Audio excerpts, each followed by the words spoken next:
So hello guys, this is Shailesh Kumar. तो आज हम लेकर आए हैं केमिकल रिएक्शन एंड इक्वेशन का लेक्चर नंबर 9। तो जिन्होंने लेक्चर नंबर 1 से लेकर 8 तक नहीं देखा तो कृपया करके जाकर देख लें, ताकि लेक्चर 9 समझने में आपको कोई सा भी तकलीफ ना हो। तो बिना वेस्ट किए वीडियो को स्टार्ट करते हैं भाई के इंट्रो के बाद।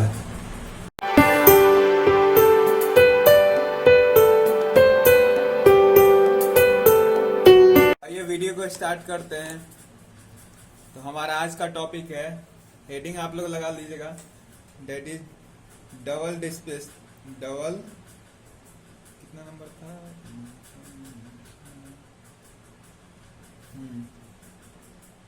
चौथा टाइप हम लोग पढ़ रहे हैं। टाइप किसका? टाइप्स ऑफ केमिकल रिएक्शन का। Double displacement reaction. So guys, ध्यान से सुनिएगा जो मैं हिंदी में बता रहा हूँ। अगर आपने जो मैं बताने जा रहा हूँ उससे आपने ध्यान से समझ लिया तो आपको डेफिनेशन रटने की जरूरत ना पड़ेगी। तो डबल डिस्प्लेसमेंट रिएक्शन होता क्या है? तो भैया डबल डिस्प्लेसमेंट रिएक्शन, मैं डबल डिस्प्लेसमेंट को ऐसे लिख रहा हूँ, ठीक है सर, आप लोग समझ जाएगा। डबल डिस्प्लेसमेंट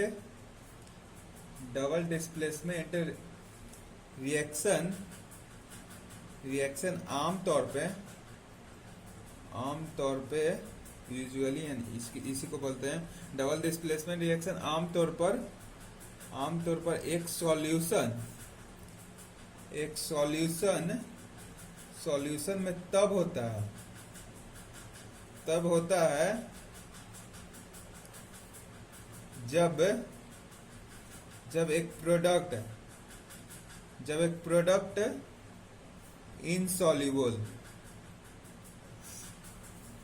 इनसॉल्युबल यानी कि ना घुला हो। इनसॉल्युबल मतलब होता है घुला नहीं हो। इनसॉल्युबल या उसी को बोल सकते हैं इनसॉल्युबल या प्रेसिपिटेट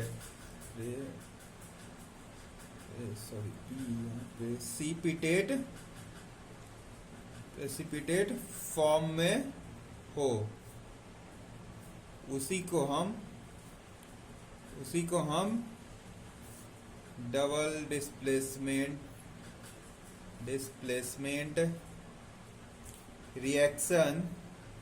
रिएक्शन बोलते हैं।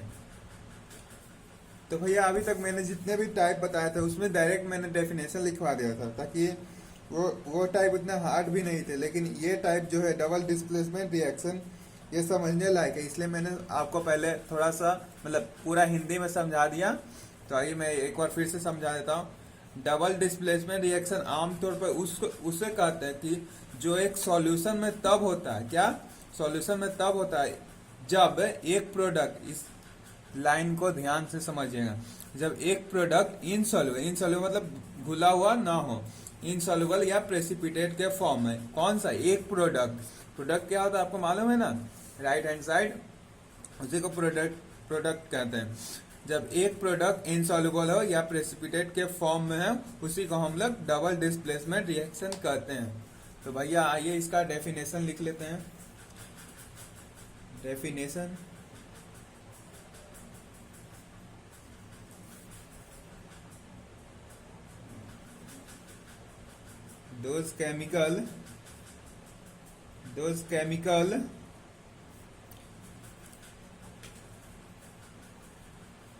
those chemical reaction, मैंने एक मच्छर को मार दिया। those chemical reaction in which two compounds exchange their ions to form two new compound, या आप इसका प्रोडक्ट भी बोल सकते हैं, इज कॉल्ड क्या? Yes, double displacement reaction. तो ये डेफिनेशन को हम लोग एक बार समझ लेते हैं। ऐसा केमिकल रिएक्शन जिसमें दो कंपाउंड आपस में आयन का एक्सचेंज कर रहे हैं। आयन आपको मालूम है ना, अनायन और कैटायन, पॉजिटिव या निगेटिव, आयन का एक्सचेंज कर रहे हैं।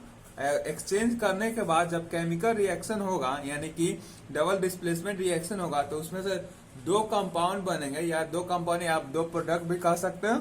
तो उसी को हम लोग डबल डिस्प्लेसमेंट रिएक्शन बोलेंगे। तो भैया आइए इसी को हम लोग और एग्जाम्पल के मदद से और अच्छी तरीके से समझ लेते हैं। डेफिनेशन को ध्यान से समझिएगा, और ये हिंदी वाला, और यही दोनों को कोरिलेट करके मैं एग्जाम्पल शो कराऊंगा ताकि आपको पूरी तरह से समझ में आ जाए। तो पहला एग्जाम्पल होगा silver nitrate AgNO3 form in aqueous, and the second compound in NaCl, that is aqueous. After chemical reaction it form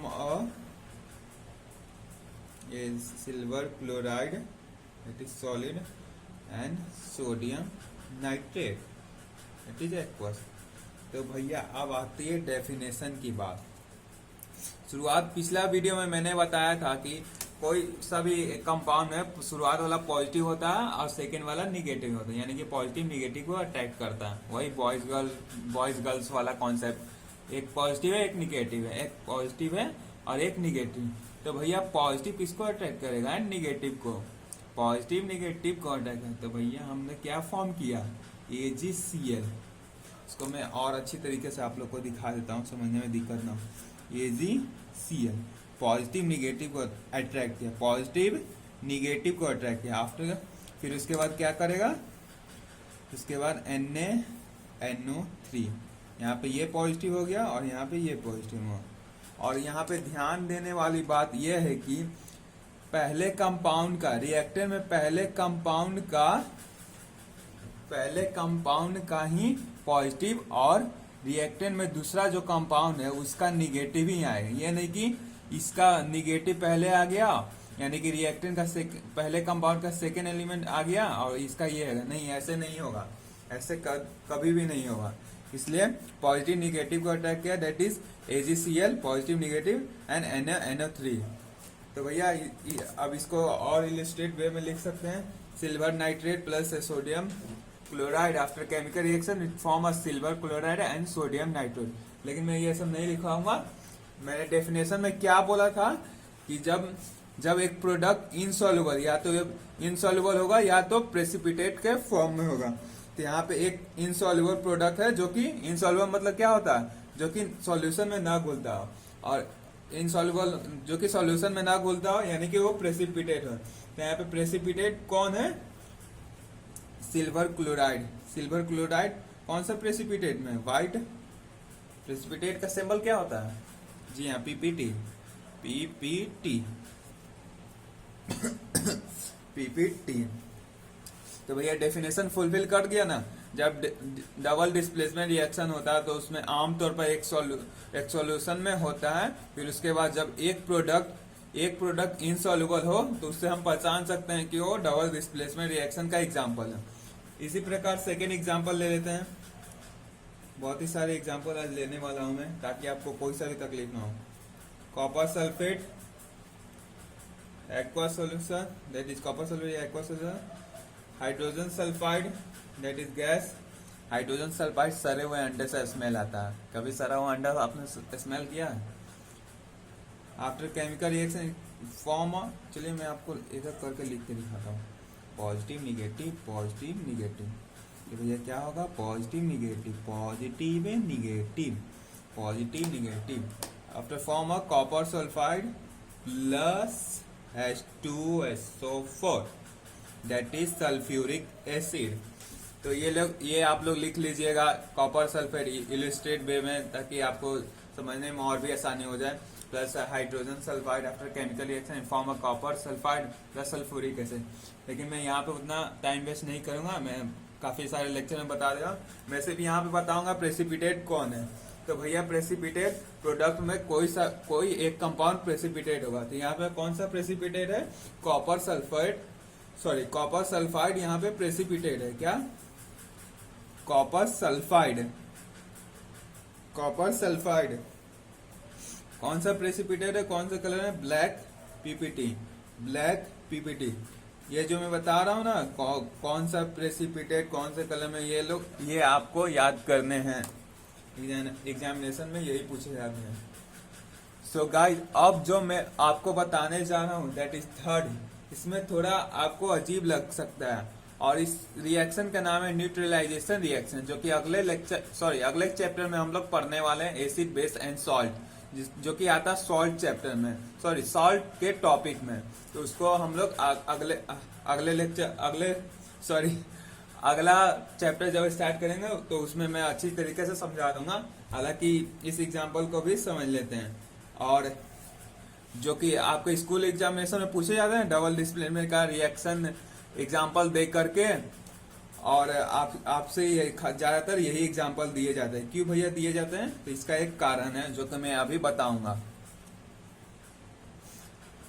acid plus base after chemical reaction form a salt plus water. क्या होता है? Salt plus water. Salt plus water, इसी को हम लोग क्या कहते हैं? Neutralisation reaction. तो ये इसमें आपने अजीब क्या बताया? अजीब देखो मुन्ने, अब स्टार्ट होता है मेरे भाई, अभी देख लो। Sodium hydroxide that is aqueous solution, and the second compound is hydrogen chloride that is also aqueous solution. After chemical reaction it form a sodium chloride, aqueous solution and water. अब आप लोग पूछेंगे भैया यहाँ पे प्रेसिपिटेट कौन है? तो यहाँ पे मैं बता दूं, यहाँ पे नो पीपीटी। इस रिएक्शन में कोई भी पीपीटी नहीं है। भैया क्यों नहीं है? क्योंकि न्यूट्रलाइजेशन रिएक्शन है। इस रिएक्शन में पीपीटी क्यों ना फॉर्म कर रहा है? क्योंकि ये न्यूट्रलाइजेशन रिएक्शन है। इसका एक और कारण है। क्या कारण है? बिकॉज NaCl is soluble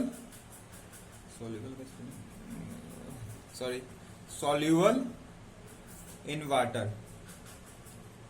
तो भैया मैंने क्या बोला था कि थर्ड रिएक्शन अच्छे से समझिएगा, इसमें आपको कुछ अजीब मिलेगा। तो अजीब ये था कि इसमें औरों की तरह इसमें प्रेसिपिटेट फॉर्म नहीं हो रहा था। तो इसीलिए ये क्यों प्रेसिपिटेट फॉर्म नहीं हो रहा था? क्योंकि इसमें दो कारण थे। एक पहला था न्यूट्रलाइजेशन रिएक्शन, और दूसरा कारण था कि NaCl जो कि नमक होता है वो वाटर में वाटर में सोल्यूबल हो जाता है, यानी घुल जाता है। आप लोग घर पे कर ही होंगे जब पेट खराब होता है तो। सो गाइज, यही था आज का lecture, that is double displacement reaction. आशा करता हूँ कि आपको इस लेक्चर में कोई सा भी परेशानियां ना हो। अगर आपको परेशानियां तो आप लोग उसे कमेंट बॉक्स सेक्शन में लिख सकते हैं, और इस वीडियो को ज़्यादा से ज़्यादा शेयर कीजिए। तो अब मिलते हैं अगले वीडियो में, तब तक के लिए लव यू ऑल मेरे भाई। नामुमकिन जैसी कोई भी चीज नहीं,